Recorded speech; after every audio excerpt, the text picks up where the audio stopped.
இருக்கு. தேவனுடைய உறவு சரியில்லாதனாலதான் இவங்க மற்றவர்களை வழி நடத்துறது தவறாய் போய் கொண்டிருக்கிறது. அநேக நேரத்துல ஊழியர்கள் இதைதான் செய்து விசுவாசிகளுடைய ஆத்மாவையும் பாதாளத்துக்கு தள்ளுகிறார்கள். இங்க ஆரோன் செய்த தப்பு. கர்த்தருக்கு பண்டிகைன்னு சொல்லி பலிபீடத்தை கட்டுறான். அடுத்து என்ன ஆனது பாருங்க.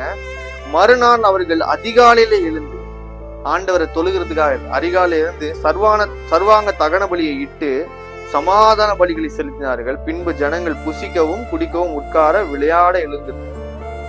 பாவம் உள்ள வந்துருச்சு பாத்தீங்களா? எப்போ நாம் தேவனை விட்டு விலகுறோமோ பாவம் உள்ள வந்துடும். தேவன் நம்மளோட இருக்க வரைக்கும் தான் பாவத்தை நம்ம ஜெயிக்க முடியும். எப்போ தேவனை விட்டு விலகி போறாங்களோ பாவம் உள்ள வந்துடும். இங்க தேவனுக்கு செய்ய வேண்டிய சர்வாங்க பலிகளையும் சமாதான பலிகளையும் யாருக்கு செலுத்துறீங்க? அந்த கன்று குட்டிக்கு செலுத்துறீங்க. அது என்ன பண்ணும் அந்த கன்று குட்டி? இவங்க கையில இருந்து வாங்கின பொண்ணுனால செஞ்சிருக்கிற அந்த கன்று குட்டியா வழி நடத்துவீங்கள?